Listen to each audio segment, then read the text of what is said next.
Welcome to our channel South City PCMB. दोस्तों, आपके सामने कई सारे YouTube चैनल्स हैं जिसमें आज एक नाम और जुड़ रहा है। इस भाई दूज के अवसर पर आपका ये भाई आपके लिए एक चैनल लेके आ रहा है, साउथ सिटी पीसीएमबी।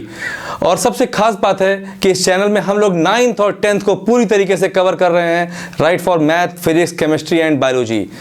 दोस्तों, जैसा कि आप लोग जानते हैं कि इस बार से case study, MCQ, assertion and reason, these questions are creating a lot of difficulties among you all. बहुत परेशान कर रहा है आपको कहीं ना कहीं ये सारे सब्जेक्ट्स। और रीजन क्या है, कई बार हम लोग मिसगाइड हो जा रहे हैं कि suppose the question is there कि आउट ऑफ इवेपोरेशन, वेपराइजेशन, इन दोनों में डिफरेंस क्या है। और जब चार ऑप्शन आपके सामने दिए होते हैं तो कई बार हम कंफ्यूज होते हैं। ऐसा कुछ केमिस्ट्री में होता है, ऐसे ही फिजिक्स में होता है, ऐसे ही मैथ्स में होता है, बायो में होता है। ट्रेडिशनल क्वेश्चंस जो आते थे हमारे सामने, जो ट्रेडिशनल एस्पेक्ट था हमारे सामने, वो बिल्कुल पूरी तरीके से बदलता हुआ जा रहा है। और ये कहीं ना कहीं बहुत अच्छा भी है हमारे लिए।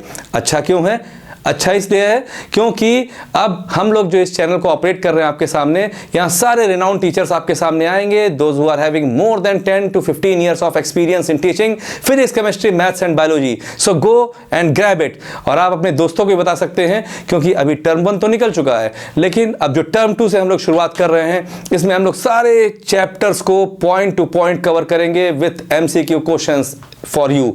ठीक है, तो अब आपको कहीं और जाने की जरूरत नहीं है, सिर्फ अब आप बस इस चैनल को देखते रहिए, हर दिन का क्लास अटेंड करते रहिए। ये बिल्कुल फ्री ऑफ कॉस्ट आपके लिए है, खाली सिर्फ आपको बेल आइकन दबाना है और आपको लाइक करना है, क्योंकि आपकी लाइक हमारे हौसलों को एक उड़ान देंगी। तो सबसे पहले हम शुरुआत करते हैं आपके सामने। मैं आशुतोष चतुर्वेदी आपके सामने। Today I will teach you chemistry. I will start from chemistry. तो जैसा कि हम लोग जानते हैं कि इस केमिस्ट्री में पहला चैप्टर हमारा था matter in our surrounding, second chapter था is matter around us pure, now the third chapter is atoms and molecules, and the first 2 chapters जो थे हमारे, दे वेर इन टर्म 1। और अब जो हमारा टर्म 2 आ रहा है, उसमें शुरुआत हम लोग की होगी एटम्स एंड मॉलिक्यूल से। लेकिन कभी क्या आपने सोचा है कि व्हाट इज साइंस? तो आओ देखते हैं पहले साइंस क्या होता है। सबसे पहले, ठीक, ये मैंने आपके सामने एक स्टेयरकेस बनाया है या मैंने लैडर बनाया है, और मैंने कहा step by step study of any subject by observation and experimentation is known as science।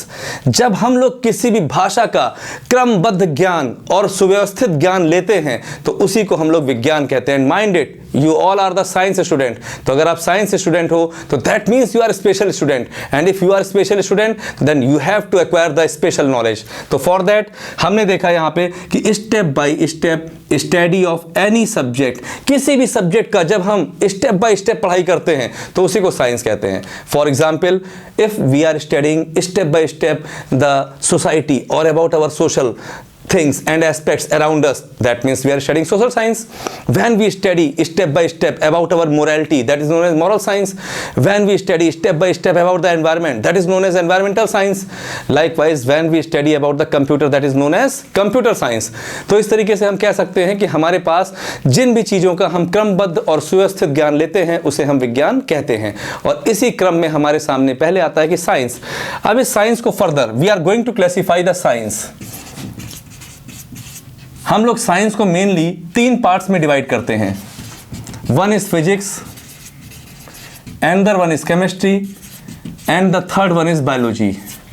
हर वो बच्चे, विश्वास करिए, अगर आप मेरे साथ जुड़े रहे तो मैं आपको उन पहलुओं को बताऊंगा साइंस में जो टीचर्स द्वारा अनटच्ड रहते हैं, जिसकी वजह से आप बहुत परेशान रहते हैं। फॉर एग्जाम्पल, आपने पढ़ा मैटर इन और सराउंडिंग्स, पर most of the students are unable to answer what is plasma, what is Bose Einstein condensate, exactly fire हम देखते हैं, आग।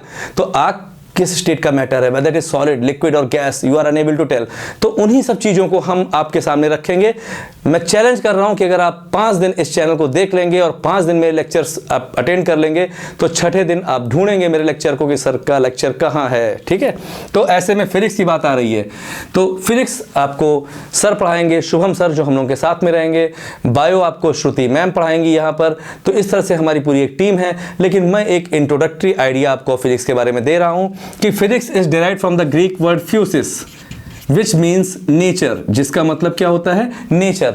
तो जब हम लोग नेचुरल लॉस को और उनके बारे में स्टडी करते हैं तो हम कह सकते हैं कि we are study about the physics, हम लोग फिजिक्स की पढ़ाई कर रहे हैं कि because we are studying about the nature and natural phenomenon. ठीक, similarly we are coming on the biology first, ठीक है, सबसे पहले हम बायोलॉजी बता रहे हैं।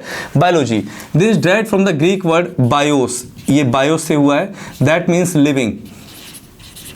सो study of living things around us, या हम कह सकते हैं study of flora and fauna. जब हम फ्लोरा और फाउना दोनों की स्टडी करते हैं, flora means plant kingdom, fauna means animal kingdom. So when we study about the plant kingdom as well as animal kingdom, that means we are studying biology. And in case of biology, there are two other branches, one is botany and one is zoology. Botany, study of the plant kingdom, is known as botany. Likewise, the study of animal kingdom is known as zoology. क्या बोलते हैं? Zoology. And the father of biology, अक्सर पूछा आता है MCQs में, question आ सकते हैं कि who is the father of biology या who was the father of biology. तो father of biology is Aristotle, Hindi में इन्हें अरस्तु कहते हैं। Father of biology is Aristotle. Father of botany, वनस्पति विज्ञान, इसके जनक कौन थे? Who was the father of botany? Theophrastus, Theophrastus was the father of botany. Similarly अगर हम बात करते हैं जूलॉजी, जंतु विज्ञान के जनक कौन थे? तो Aristotle, Aristotle was the father of zoology. ठीक है, now we are coming on chemistry. अब हम लोग केमिस्ट्री पे आते हैं। आमतौर पे जब कोई पूछता है केमिस्ट्री क्या होता है, ठीक है, तो बच्चे क्या बोलते हैं? Chemistry is the study of reactions, chemistry is the study of chemicals. नहीं नहीं, this is not the correct definition of chemistry. Chemistry की डेफिनेशन ये नहीं है कि हम केमिकल्स की स्टडी कर रहे हैं तो केमिस्ट्री पढ़ रहे हैं, हम लोग रिएक्शंस की स्टडी कर रहे हैं तो हम केमिस्ट्री पढ़ रहे हैं। एक्चुअल में जो केमिस्ट्री ये वर्ड है, ठीक है, ये यहाँ पे बात आती है कि it is the study of PCS of matter. Chemistry is the study of PCS of matter. Confused? No, don't be confused. P stands for properties. P का मतलब होता है properties, C का मतलब होता है composition and S stands for structure. जब हम लोग किसी भी सब्सटेंस की प्रॉपर्टीज को पढ़ते हैं, जैसे ये हमारे सामने क्या है? डस्टर है। डस्टर क्या करता है? इरेज करता है। क्या करता है? इरेज करता है।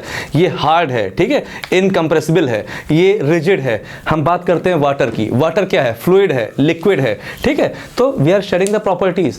कंपोजिशन, किन चीज़ों से मिलकर बना हुआ है? म्यूजिक कंपोज होती है ना, तो म्यूजिक में क्या होता है? डिफरेंट टाइप के वर्ड्स, डिफरेंट टाइप के साइंस, उनको आपस में मिलाते हैं और एक म्यूजिक कंपोज हो जाती है, ठीक। इन the same way whether the structure, जो भी मैटर है, that is made up of atoms, molecules, ions, किस चीज से बना है ये? That is the composition. जैसे कि हमारा शरीर किससे बना हुआ है? बोन्स और मसल से। तो अगर हमारा शरीर बोन्स और मसल से बना हुआ है तो हम कह सकते हैं ना कि bones and muscles are when combined together in different aspects our body is being maintained. जैसे होता क्या? Atom, molecule, cell, tissue, organ system, individual, ऐसे ही ना एक इंसान बनता है। Study of cell, cytology, study of tissue, histology. तो इस तरह से करते करते करते करते organ system, individual, population, ecosystem, biosphere, biosphere के 3 part, atmosphere, hydrosphere, lithosphere. In the same way जब हम लोग पढ़ते हैं कि कोई भी मैटर किन चीज़ों से मिलकर बना होता है, एटम से, आयन से या मॉलिक्यूल से। एटम के बारे में आप लोग जानते होंगे। Atom is the smallest indivisible particle which can participate in any chemical reaction. किसी केमिकल रिएक्शन में पार्टिसिपेट करने के लिए जो सबसे छोटा चीज होता है उसे हम एटम बोलते हैं, ठीक है। Atom combines to form molecules, ठीक है। एटम कंबाइन करते हैं तो मॉलिक्यूल का फॉर्मेशन होता है। और जब कोई एटम अपने ऊपर कोई चार्ज एक्वायर करता है, आइदर पॉजिटिव और निगेटिव, क्यों एक्वायर करता है? Either by the loss of electron और by the gain of electron, then it becomes ion. तो क्या बन जाता है? आयन। अगर वो पॉजिटिव चार्ज एक्वायर करता है, that is said to be cation. अगर वो निगेटिव चार्ज एक्वायर करता है, it is said to be anion. So in that way क्या विशेषता है? प्रॉपर्टीज। क्या मिला हुआ है? कंपोजिशन। आकार कैसा हो रहा है? कैसा स्ट्रक्चर हो रहा है? Whether it is solid, liquid और गैस। फर्दर अगर हम क्लासिफाई करते हैं सॉलिड को तो क्रिस्टलाइन हो रहा है या एमॉर्फस हो रहा है, यानी कोई शेप हो रहा है, definite shape, proper arrangement, regular geometry हो रही है, या इरेगुलर शेप है, इम्प्रॉपर अरेंजमेंट है, ज्योमेट्री सही नहीं है, तो हम कह सकते हैं वो एमॉर्फस सॉलिड है। तो जब हम लोग कह सकते हैं कि when we are going to study about the properties, composition and structure of matter, we are going to study chemistry. उस समय हम लोग क्या पढ़ते हैं? केमिस्ट्री पढ़ते हैं। तो chemistry is nothing but simply the study of properties, composition and structure of matter, ठीक। Now who was regarded as the father of chemistry? Chemistry के फादर हम किसे मानते हैं? He was Lavoisier. Lavoisier was the father of chemistry. ठीक है, ये question important है कि who was the father of chemistry. Lavoisier was the father of chemistry.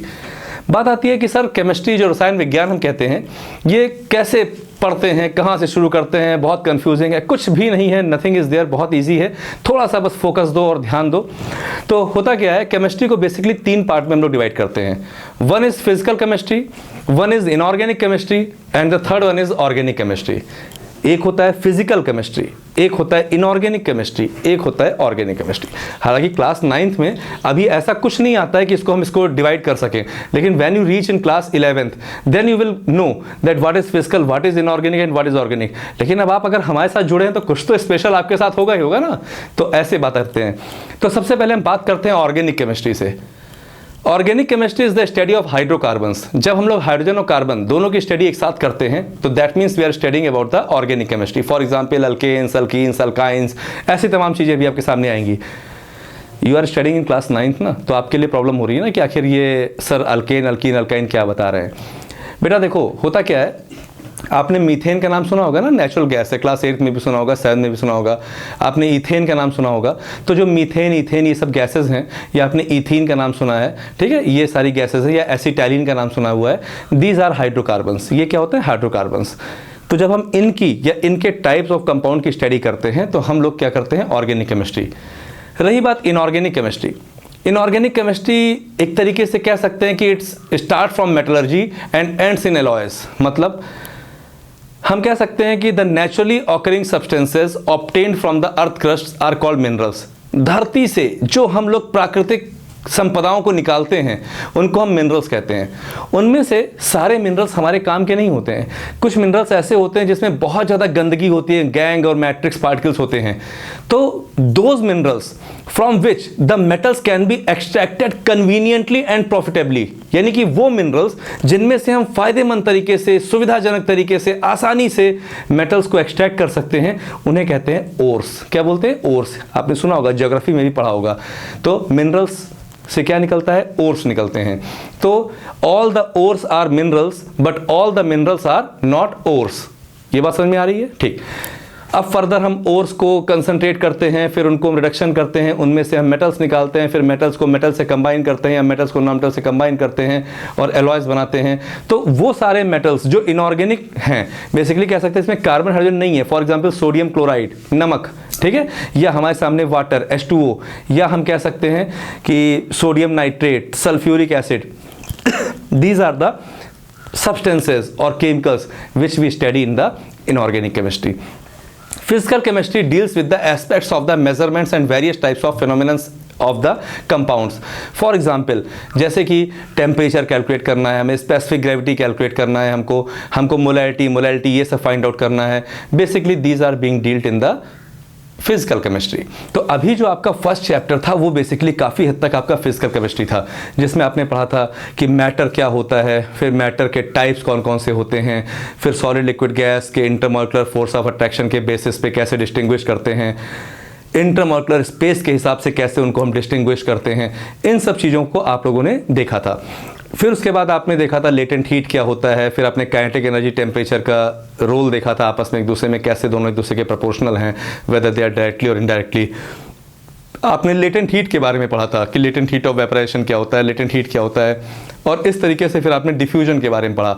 तो फर्स्ट चैप्टर काफ़ी हद तक आपका फिजिकल और इनऑर्गेनिक का मिक्सचर था।